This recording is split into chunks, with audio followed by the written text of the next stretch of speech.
Hey guys, I want to welcome you back to another episode of Pistons Talk Podcast Postgame Show. Hope you guys all had a great Thanksgiving, had some good food, talked with your family. But we're going to talk some Pistons on this podcast. Hasn't been a whole lot of winning in Michigan sports. Lions lost to the Packers. Pistons lost 2 games in a row. But let's get into this postgame show.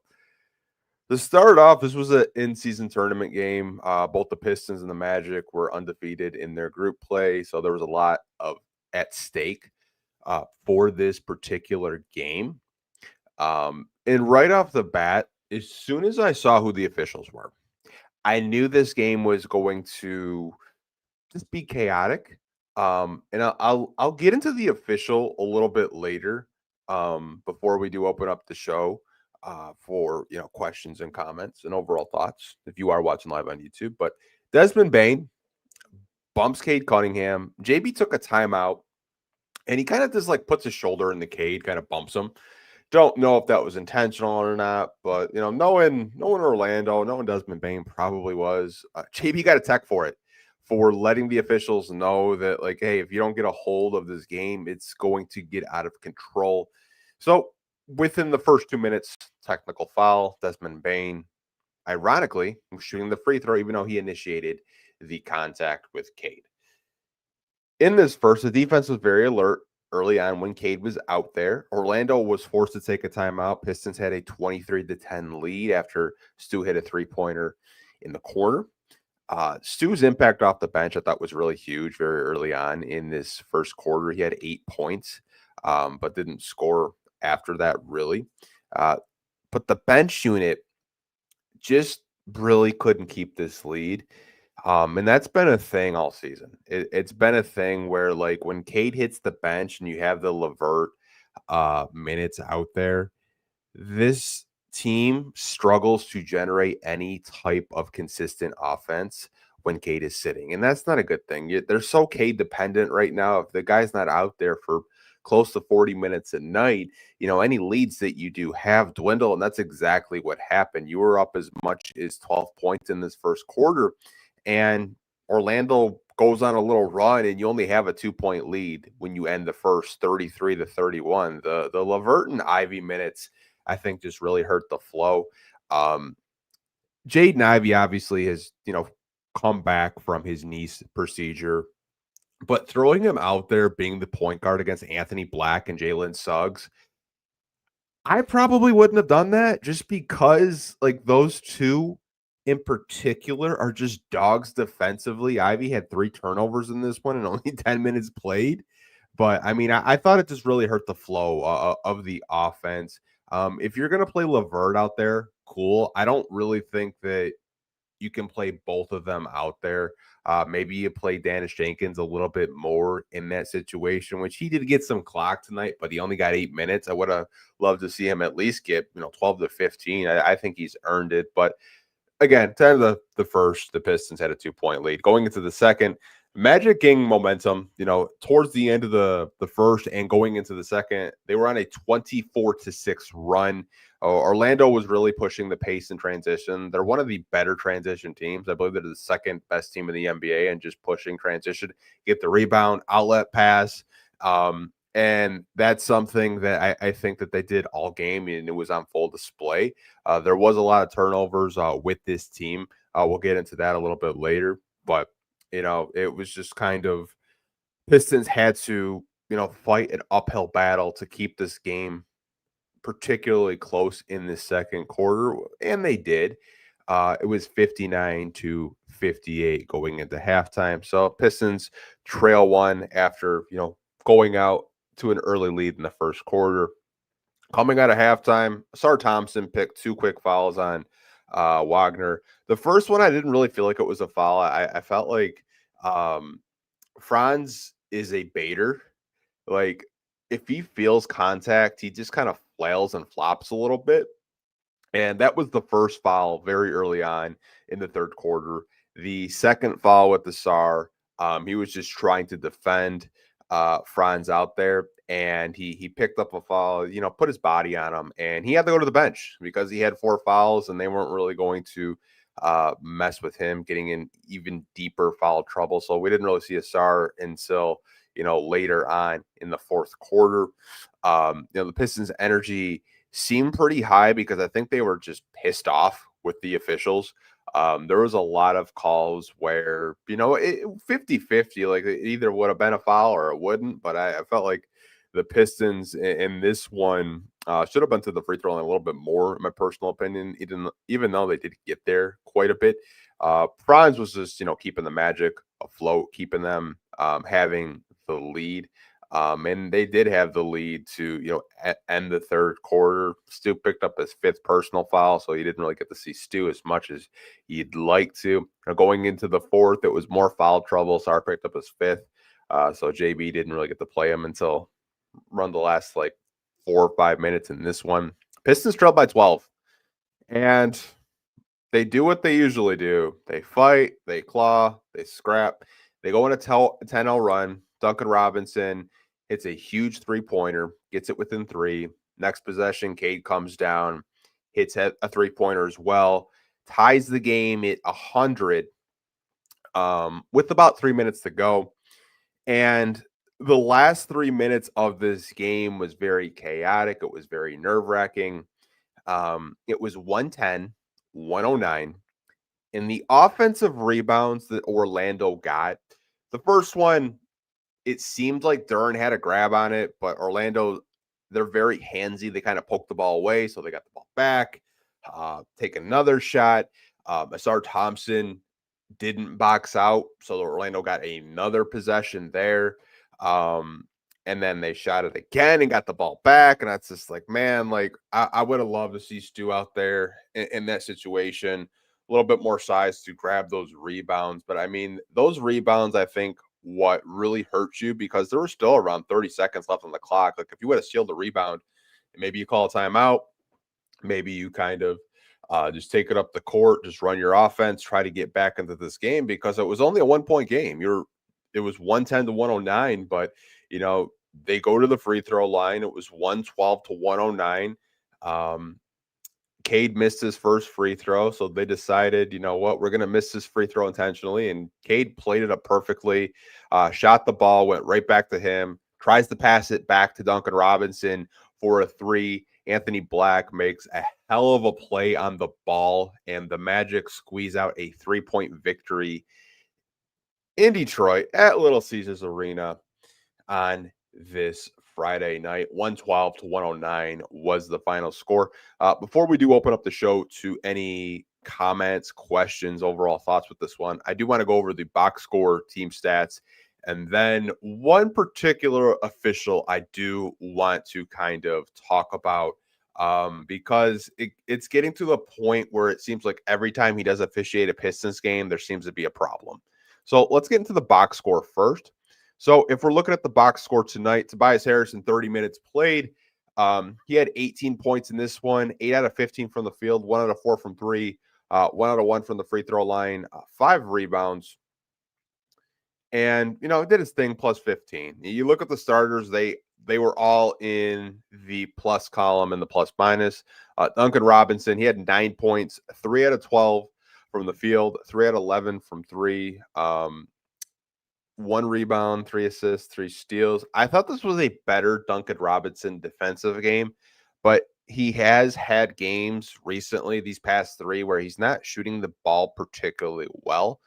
And it kind of gets to a thing where they're so reliant on his 3-point shooting right now. When the ball doesn't go in, it seems like the offense does get pretty stagnant. But that's just my vantage point of Duncan Robinson. Obviously, he still does provide a lot out there for the Pistons, but as of right now, the shot just isn't falling, and he played 35 minutes tonight. Jalen Duren in 31 minutes had 16 points, 5 out of 8 from the field. That's the free throw line. He was perfect, 6 out of 6, had 12 rebounds, 2 assists, 5 turnovers, and 4 block shots in this one. He was at plus 22. Orlando just does such a good job of just really packing the paint, and I think that's what you saw with Boston. You saw that with Cleveland last month in October. Teams have a little bit more tape now on Jalen Duren. They know if they just put bodies in the paint, he's not going to be as effective. He's not going to be able to, give you like 30 points, 20 points. I think teams are going to game plan for Jalen Duren a little bit more, put more bodies on him and just make it difficult and just make him earn it at the free throw line. He still had an okay game.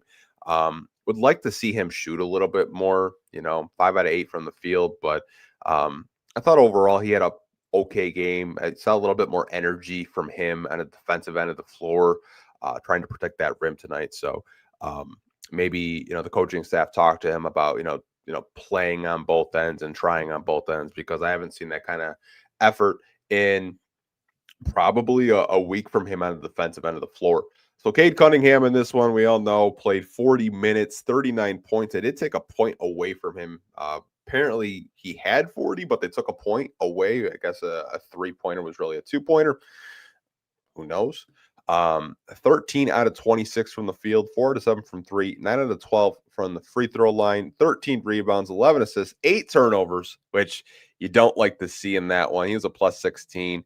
The 8 turnovers, you can just kind of credit Jalen Suggs. You can credit Anthony Black being on him. Like, they made it extremely difficult for him to operate and be effective. And that's just what Orlando does. Orlando is one of the better defensive teams in the NBA. As of right now, excuse me, they're not. But last year, they were the second ranked defense. Like, this is a team that's very physical, has a lot of length at all positions. And they just, they play physical basketball, much like the Detroit Pistons do. But you could see Cade out there doing his best with what he has with his teammates, but it just wasn't really enough to get the Pistons a victory. And this one and bounced back in the win column. But 40 minutes, I mean, I'm sure JB probably would have played them all 48 if he could. But there is that. Sar Thompson in 23 minutes played. Obviously, he only played 23 minutes because of foul trouble tonight. He had 8 points, 3 out of 7 from the field, 2 out of 4 from the free throw line, 7 rebounds, 2 assists. He had 3 turnovers as well in this one. And, I had a pretty good rebounding game. I know there was a putback that he missed earlier in the game, and, he made it. But I'd like to see him be a little bit more aggressive. Just has to try to stay out of foul trouble because he's very important in these games. He's usually guarding the team's best offensive player. Need a Sar Thompson on the court. Can't really fall for, Franz flopping if you can. But I mean, I think that was more on the officials tonight, just blowing their whistle as much as they did. The bench, honestly, man, like, it was good to see Paul Reed get some minutes, but I mean, only played 6, scored 1 point. Had a block and a rebound. I'd like to see Paul Reed a little bit more consistently. I know that's easier said than done. Isaiah Stewart only played 14 minutes in this one because of foul trouble. Obviously, I think he finished the game with 5 fouls. He had 8 points, 2 out of 3 from the field. Made 1 3-pointer, perfect from the free throw line. 6 rebounds in this one. Felt like he had a block, but maybe he didn't. Maybe they took it away. Ron Holland in 9 minutes didn't score at all. Had 1 assist, 1 turnover. He was a minus 16. All these guys were minuses off the bench tonight. Javonte Green played 10 minutes. Didn't score as well. 0 out of 2 from the field, 2 rebounds, 1 steal, 2 blocks. Karis LeVert led the bench in minutes with 24. He had 7 points, 2 out of 7 from the field, 1 out of 2 from 3. Perfect from the free throw line. He was a minus 17 in this one. Jaden Ivey still on a minute restriction, only played 10 minutes. He scored 3 points. He had 1 lone 3-pointer. I believe in the fourth quarter, had 3 turnovers. Kind of talked about his turnovers and how that happened with Anthony Black and Jalen Suggs. And Danis Jenkins only played 8 minutes, back-to-back games where he's only played 8 minutes. Had 2 shot attempts. Didn't score in this one as well. 1 rebound, 1 assist. But this rotation, I honestly think it needs to be, I think, tightened up a little bit. I know JB wants to reward all these players that played so well during this 13-game winning streak. I understand it. As a coach, I really do. But you got to get this down to 10, I think. I think playing that many players night in and night out, it is just kind of ruined the flow of how they were playing, even before Jaden Ivey, came back and Tobias was out with injury. Like they were consistently playing like around 9 to 10 guys, and guys were stepping up in the role, they were getting more minutes. Now it's just like everyone gets to play. I honestly think you have to get the rotations down a little bit. I want to put the team stats on the screen for you guys, and then talk about the official that I have to talk about. If I don't, I'll go crazy. I won't sleep tonight. So the one thing I just want to focus on, and I highlighted it for you guys. I mean, you can look at the field goals.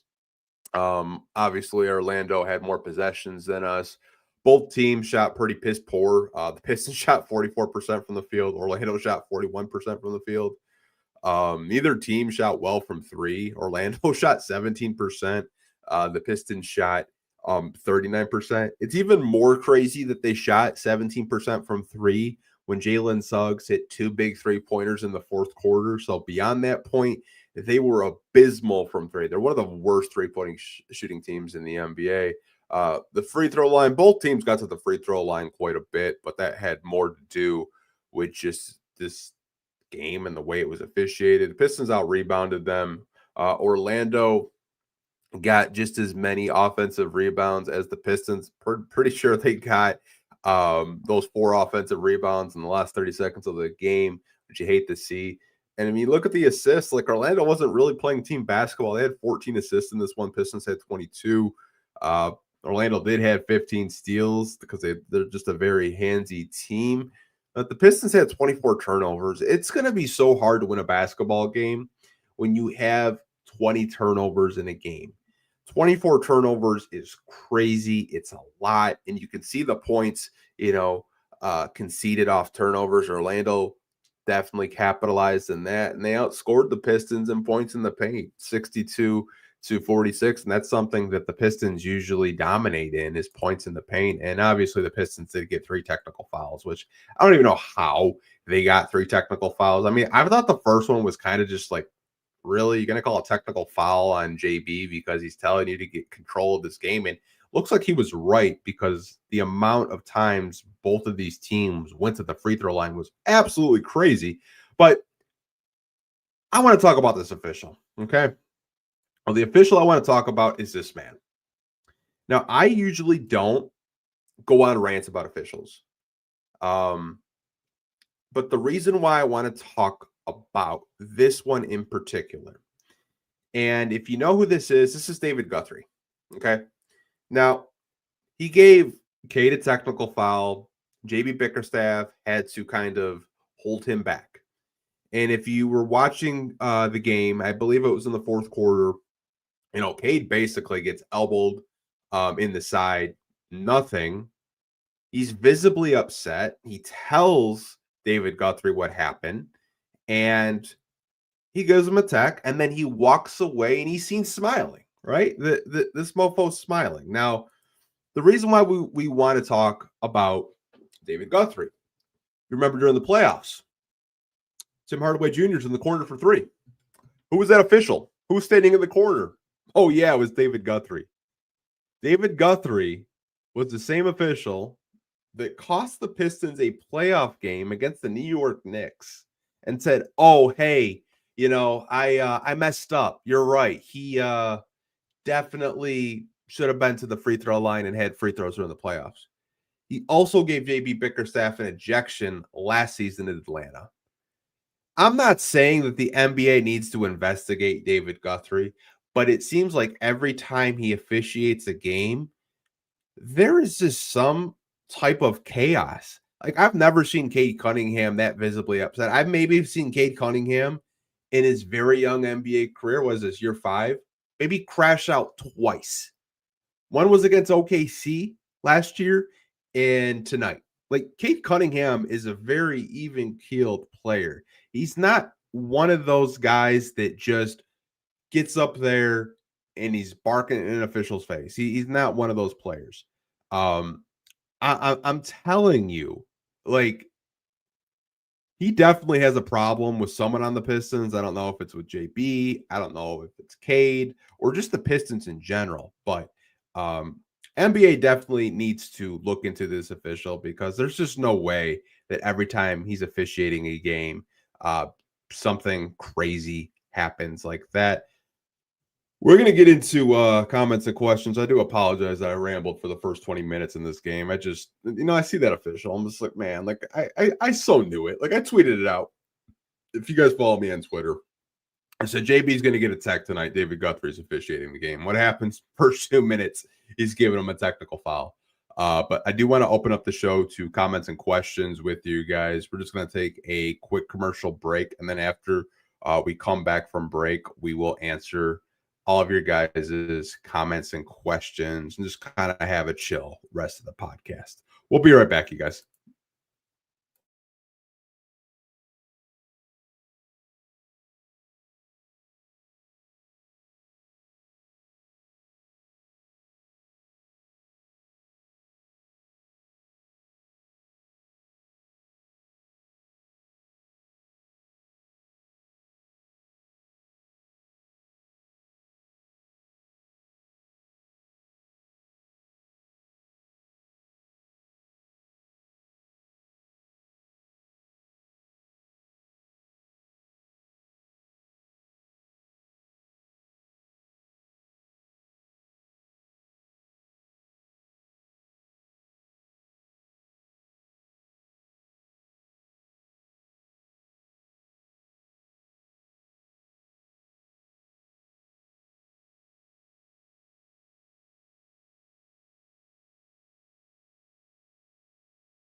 Okay, you guys, we are back from that quick break. I do appreciate you guys watching this post game podcast after a Detroit Pistons loss. But this is the part of the show that I open it up. It's an open forum. So if you guys are watching live on YouTube right now, want to contribute to the conversation, whether it's a comment from tonight's game, a question, whatever you guys want, really. No trades, please. I'm just so over the trade talk right now because I'm just not going to answer any trade questions. But we will start the Q&A. I'm just kind of just over the trade conversation because some of you guys have a pretty good understanding of what like value is for trades, but others just think this is 2K and you can just get Laurie Markin and Devin Booker and Jaren Jackson for absolutely nothing. But let's open up the show, the Q&A. So G Stu said, would have been nice to be able to watch the Pistons game and not have to deal with the BS officials ruining the game. Yeah, it's just it's not even that it was like a Pistons issue with the officials. They just kind of ruined the flow of the game, in my opinion. Like one foul for Orlando wouldn't be the same foul for Detroit and vice versa. Um, I thought they lost control of the game very early on, within like the first 2 minutes of this game. These are two teams that are very physical basketball teams. They like to play in the paint. They have tall, versatile players, and it doesn't help that some players on Orlando like to sell contact and the officials eat it up, right? Like Franz is very good at feeling contact and kind of flailing and flopping a little bit. But hey, man, it's an art at that point, and you kind of have to respect it. I wish some Pistons players would actually do that, get to the free throw line a little bit more. But hey, man, they're ethical. Can't really blame them for not doing that bullshit. But I agree, man. The officiating, I thought, really kind of just ruined the flow of this game.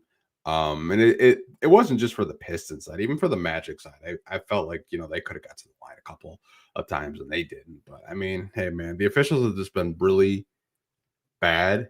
And I feel like they're getting worse every year. Like I remember saying last year how bad the officials were. It seems like every year, um, they aren't letting these teams play any sort of defense. Like if you even touch a guy on the wrist, it's a foul. Like there's no more hand checking, obviously, but like I'd like to see them play a little bit of defense and allow the guys just to kind of play through the contact. I'm not saying go back to the old days in the 2000s when we had low scores, but let them play a little bit of defense. Because I think the fans do enjoy watching games like that. I don't want to watch a game where someone's at the free throw line like 15 times or 25 times in a game. It's just really bad. Joseph has a comment talking about the officials were bad. Agree there, Joseph. Just talked about that. And the turnovers were bad. Not getting a rebound at the end was also bad. Everyone who wants to chalk it up to trading Ivy don't start. Yeah, I don't even like the whole trade Ivy thing. Like I've never understood. I think Pistons fans always look for a player to sort of look at to trade. I remember even before Ivy, it was Sadiq Bey. Like everyone wanted to trade Sadiq Bey. And then when we did officially trade Sadiq Bey, and obviously I know, you know, Troy Weaver isn't here anymore. Trajan Langdon's here, but what did we get for Sadiq Bey? I forget. Oh yeah. James Wiseman. Like I don't know what Ivy's value would even be. I said I'm not going to talk trades, but I do agree with you with the turnovers. When you turn the ball over 24 times, it's going to be hard to win a basketball game. Nick has a comment about the offensive reboundings with Orlando. He says Orlando won because they got 8 offensive rebounds in about 12 seconds. I don't know if it was 8, but seems like that, right? They out hustled us. The energy was lacking. The only players that seemed like they wanted to win was Kate Tobias and maybe JD. I kind of credit it to Orlando's physicality and the way that they were playing in transition. It seemed like the energy shifted very early on with Orlando, especially when they went on that run towards the end of the first quarter. They kind of woke up a little bit and they were playing fast. They were playing physical. They were getting in the paint. They were hustling uh, for rebounds. But you can't have a game like that where you're in the last 30 seconds of the game and you have a chance to either win it or possibly tie it, and you can't secure an offensive rebound. And it happened 3 times. Like I'd be running rebounding drills, after this game, getting down to Miami for shoot around. I'd be running some rebounding drills or, just kind of executing, watching film, how they can get better and rebounding the basketball. Cause I feel like this is a pretty good rebounding team for the most part, but at the most like opportunistic times, other teams find a way to out hustle us on the glass. And maybe it's an over exaggeration by me, but I feel like in crucial times when we really need a rebound, it seems like the opposing team always finds a way to get the rebound. Maybe it's just me though. Do have a comment from Laser asking about Holland. What's up with Holland and the 9 minutes? I know he's been struggling, but we need his hustle. I think it's more to do with this deep rotation that they're trying to run right now. And I don't like it. I'd rather see a 10-man rotation, the 10 best players play on the court. And if there's an injury or, maybe someone gets hurt, then play the other players. Like, I think a 12 to 13-man rotation is extremely difficult to manage, one. And saying that you're going to reward players of how they play in the first quarter dictates if they get more playing time in the second half. I just don't think it's a good recipe to create, consistency with your teammates. Like during the winning streak, we didn't really have a deep rotation because guys were hurt. You didn't have the luxury of having a deep rotation. You played the best guys that were available. You look at the box score, the only player that didn't play was Chaz Lanier. Like everyone else got at least 5 minutes tonight. I think you have to clean up the rotations. I know our guy Eric Vincent had asked JB about that, and he basically said, "I feel confident in playing 12 guys. Like nothing has changed." Um, I kind of disagree. I think when you're looking at the way that these rotations are, it's kind of just messed up the flow a little bit. Hakeem the Dream does have a question about Duncan. Why is he playing so many minutes? For floor spacing, obviously. I mean, if you look at 3-point shooting this year, we are a far worse 3-point shooting team this season as we were last season. Obviously, Tim and Malik were a big bulk of the Detroit Pistons offense from three. They accounted for 40% last year. Duncan plays high 30s because we need a floor spacer out there. I honestly think we need more. That is not really Karis LeVert's game.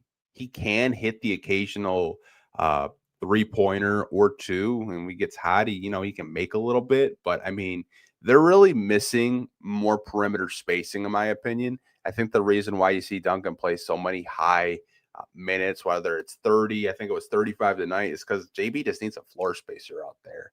I don't know if you start to manage his minutes a little bit. Maybe you give more minutes to Chaz. Maybe you give more minutes to Danis, playing him at the two. But Danis is kind of undersized to play the two guard. But I mean, it's just a situation where they're just looking for floor spacers, in my opinion.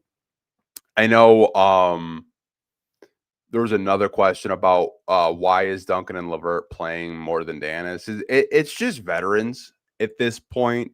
JB's familiar with Karis. He's known him for quite a bit from his Cleveland days. And the same thing with Duncan. It's just more floor spacing. Danis's role just kind of got diminished because JB is trying to find ways where he can play Ivy in a minute restriction, find room for Karis, give him his 20 minutes, and then try to reward Danis for playing so damn well. But it's like 8 minutes, right? Like, what can you do in 8 minutes? And I think he's having a adjustment period as well because he was playing like what, 20 minutes a night, 20, 30 minutes a night, contributing. It's pretty difficult to go from playing that many minutes to a very short role, only playing 8 minutes. I think he does deserve more minutes, but that's easier said than done when you're trying to have so many guards in the rotation and you're trying to give everyone an opportunity. I do think that you have to shorten this rotation. I think the 12-man rotation, it's just not going to work, in my opinion. I think it's too many guys that you're trying to incorporate in a game. Incorporate, like, who plays well, who plays, who doesn't. Like Javonte Green has got his role completely basically taken away since Tobias Harris came back. And I don't really blame JB for playing Tobias, but Javonte Green doesn't really get as much minutes as he should. I think he should get a little bit more of Ron Holland's minutes. Ron hasn't really scored the basketball that much this year. I believe last game he had 6 points against the Celtics, but his scoring has taken a huge dip. He's kind of in a sophomore slump, but just the rotation in general, I think has really kind of messed the flow of the way that this team is trying to execute on the night-to-night basis. Do have a comment about Bane. Bane got 37, all in the paint, just horrible defense. To be fair, though, Desmond Bane is a piston killer. Desmond Bane has been carving up the Pistons since he was with Memphis. Now, obviously, it doesn't help that your best perimeter defender, Asar Thompson, was on the bench for a majority of, these points that Bane was scoring. You had Duncan on him a lot, and we all know Duncan is not a lockdown defender. He tries. He tries, you guys. Like I'm not saying that he's like a traffic cone. He can at least move his feet, but Desmond Bane has always been kind of a piston killer since his Grizzly days. The first game we played against Orlando very early on, I believe he had less than 10 points in that game. Didn't really look like the Desmond Bane that I knew. The Desmond Bane I knew showed up tonight. Like, talking shit, getting to the basket, getting to the free throw line, hitting his jump shots. Like, that's the Desmond Bane I know. But yeah, you have to do a better job of just whether you want to double him, whether you want to be a little bit more aggressive, blitzing him. I think there are different things that you can do to try to neglect him from getting so deep into the paint. And JB touched on that about, being a little bit more physical, paying attention to the details a little bit more of like identifying Desmond Bane and others that got into the paint as much as they did, because he looked at the points of the paint tonight. Orlando actually beat the Pistons, and that's one area where they pride themselves in of, owning that battle. Orlando got that tonight. So Kevin has a comment, said, I'm more concerned about the lack of production players being counted on to contribute. Yeah, I mean, I think that's a big issue right now. Like the Cade minutes, I think, are a big issue. I also think that when you're looking for a player to step up, we don't have a quote unquote number two option, right? I mean, if you're looking at just who averages the second most points on this team, it's Jalen Duren. Now, Jalen Duren, I think, is a good player. And this is no slight at him, you guys. I don't really think you can rely on Jalen Duren to be your number two option night in and night out.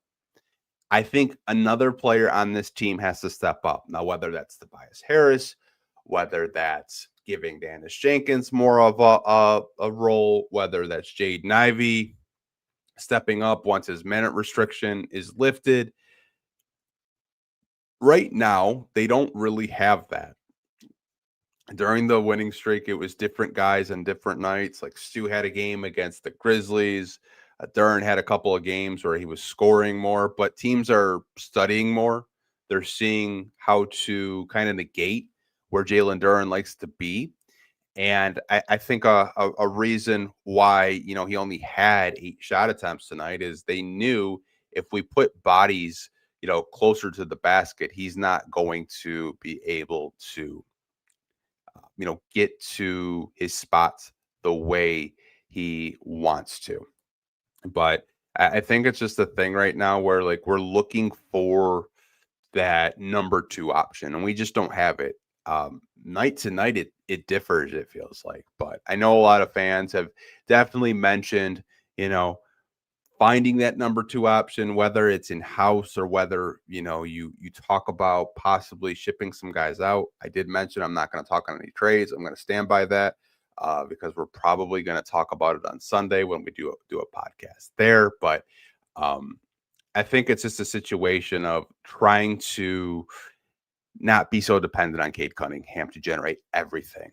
I thought Dennis did a pretty good job in the role when he was getting higher minutes of setting stuff up, being that guard off the bench or being that guard on the floor with Cade at times to kind of take the ball out of his hands and take the pressure off him. But I think it's just a thing right now where JB's got to figure out a rotation. I think you got to get away from the 12-man rotation. And I've said it multiple times on this podcast, not just this podcast, the last couple of podcasts. I think it's very difficult to manage 12 guys night in and night out. You don't see too many NBA teams do it. Most NBA teams are 8, 10-man rotations at the most. 12 is just like you're playing a video game. You're playing 2K. But we have a post-game show tomorrow, you guys. We have was it the Miami Heat? Yeah, we had the Miami Heat in Miami. So Duncan Robinson's first game back against the Miami Heat. And then we have a podcast on Sunday with Zarek, confirmed with him. So have a podcast on Saturday and Sunday. I do see one comment, and it's been the same Piston fan talking about Ivy. Uh, bro, talking about Ivy should start. Yale fans are so lost. I didn't say he should start. I did say when he comes off his minute restriction, don't really know who's going to be the starting two guard. I know there are some fans that just don't like Jaden Ivey, and that's fine. You're welcome to your opinions. But to kind of talk about the man like he's completely worthless, I think that's where fans kind of get a little bit, I don't know, their judgment is clouded. Um, he's at least a rotational player on this team. I think Ivy just needs more time. I don't think he's ready to contribute for 30 minutes a game right now. The most they're playing him is 10 to 15 minutes. That's it. I think he's still rehabbing from this knee injury.